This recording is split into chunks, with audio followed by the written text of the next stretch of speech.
Hello and welcome to the Grand Line Review, your source for everything One Piece. And today we have a review of Chapter 950, A Soldier's Dream. And just before we get into things, you may notice that this review is a bit later than most. And that's because due to receiving a strike on the last chapter review, I've decided to push these videos up until the chapter has been officially released. Which is ideally what would always happen because One Piece is a series that I love, and I certainly don't want to support piracy. But the YouTube game is a bit different, and by the time the chapter is officially released, generally people have stopped caring. So if you're one of the absolutely amazing people watching this video right now, I'd like to say thank you. You're the reason why I love doing this, and without any more YouTube BS, let's get into it. So this was a super solid chapter, and it really flung a surprise at me first thing with the whole Kid exchange. This is because I was feeling pretty good about him joining up with the Alliance after the events of the prison, but Oda threw something else my way and introduced Kid's complex with alliances, which I love. I'm not sure why I didn't think of it. I mean, it seems quite obvious in retrospect for him to have a lot of trepidation considering how he was betrayed. I suppose it's just one of those things where I didn't expect a figure such as Kid, who was always so staunch and ready, to have any worries in that regard, especially after seeing what Luffy did, but hey, this is what we got and I think it's great.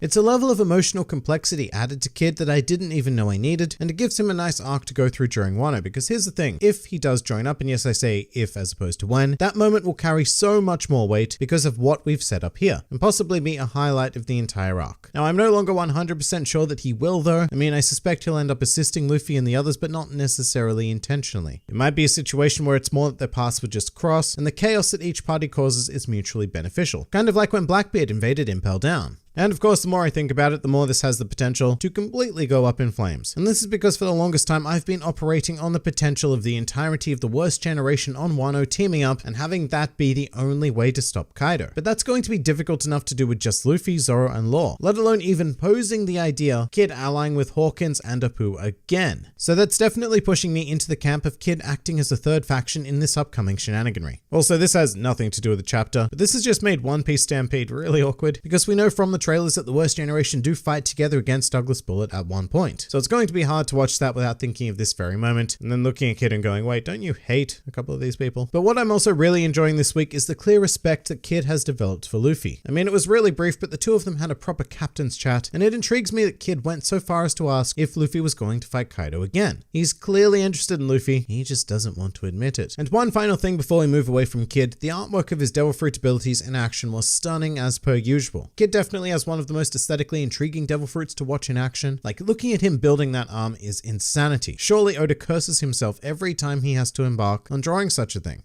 That or his assistants curse him. However, my eyes certainly do appreciate it. Oh, and I know I said last thing, but this is sort of a transition, I guess. But I thought it was quite clever that immediately after Kid left, all of the prisoners were saying that Luffy was a pirate, and there was no telling when he may decide to betray them. It was very nicely juxtaposed against Kid's scene, which was all about being betrayed by pirates. But the highlight of this portion was a certain Momonosuke, and I really liked his parts this week, especially the inner monologue about how the prisoners weren't seeing him so much as they were the shadow of Odin. It shows a pretty incredible maturity that I'm honestly surprised that Momonosuke is capable of. I'm thrilled to see it though, because in many ways this really is his arc. The stuff that we as readers are excited for generally has to do with Kaido and the worst generation, but in terms of the deeper story of Wano, this is Momonosuke's journey to becoming a leader of one of the greatest nations we've ever seen in the series. So it is pretty serious business, and it is nice to see him kicking into gear. He didn't let the weight of expectation crush him, and he even went on to address the prisoners in one of the most useful ways possible by telling them of the maddening events that have brought him to where he is today. Now, for something I was less keen on, it's the teeny tiny bit of Kawamatsu. Essentially, we spent about 1 billion chapters wondering what he looks like, and pretty much immediately after we find out, he's off elsewhere, for no specifically stated reason, and with the vague promise of reuniting with everyone before the final battle. And I know this probably isn't the last we'll get of him before then. He'll probably have his own little subplot going on with Hiyori. It just kind of irks me that we finally break him out and he's gone.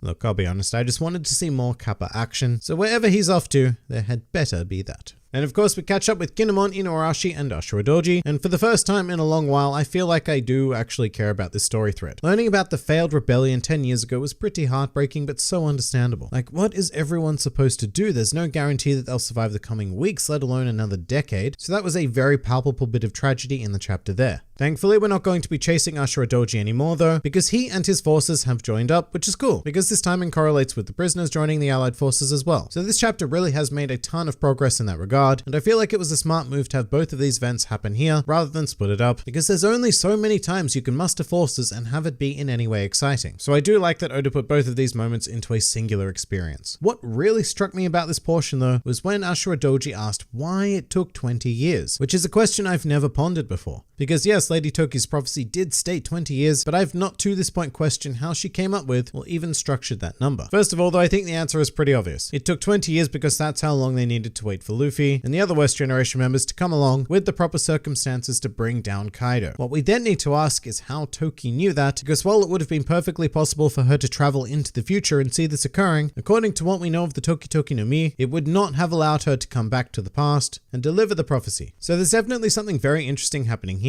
Maybe her fruit also allows her to peer forward in time, or maybe she was able to travel into the past through an awakening or whatever, or maybe it's one of those things where traveling into the past drains her life force, something along those lines. But I really like that idea because it brings up the potential of seeing Toki or even a glimpse of her in the modern day. For example, say the moment that Kaido is defeated, some character, maybe a Straw Hat or a Red Scabbard, catches a glimpse of a woman in the distance before she promptly vanishes back into her time, satisfied with the eventual outcome, and then goes on to deliver the prophecy. I guess I'm just quite keen for some nice satisfying use of time travel to really wrap this arc together.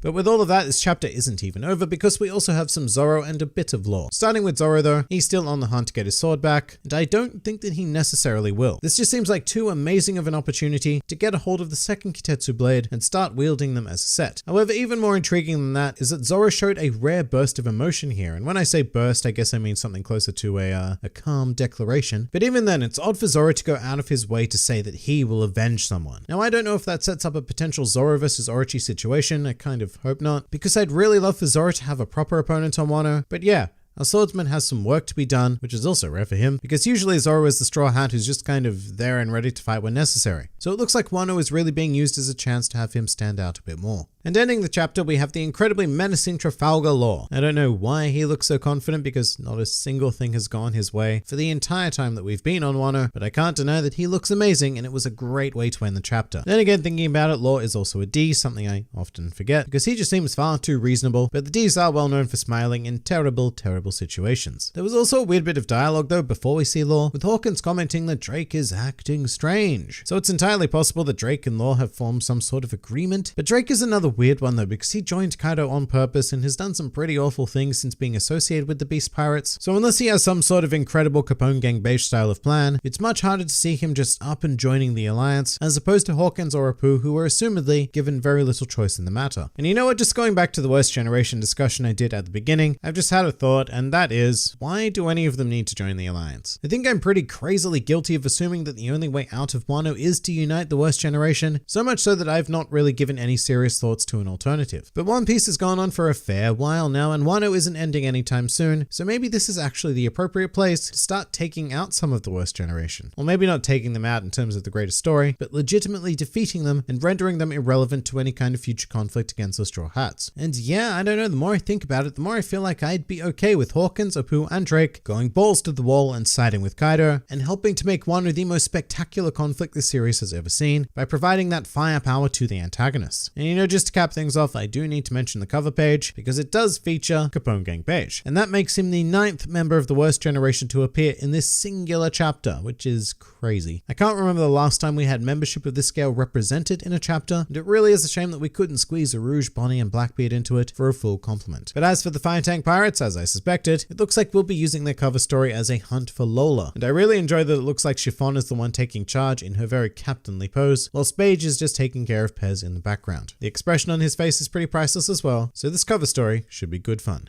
But that pretty much does it for chapter 950. And this video was actually brought to us today by Shobu Samurai, Project Arioku, by Shinri, a man who has written an astounding amount of books in this series, all of which take stylized inspiration from the wonderful world of manga, with this particular one featuring a young samurai with an incredible hidden power on a quest for revenge. The link to which is in the description below, as well as a pinned comment. And Shinri is also a huge One Piece fan as well, so let's show him some love. And if you'd like to see more videos like this but apply to other anime and manga series, then please do check out my second channel, New World Review, for for all of your wider needs. And if you'd like to join the fun at any time, then please do head over to my Discord server, where a wide array of shenaniganry takes place on a daily basis. And finally, please do comment with your thoughts on the chapter. This has been the Grand Line Review, and I'll see you next time.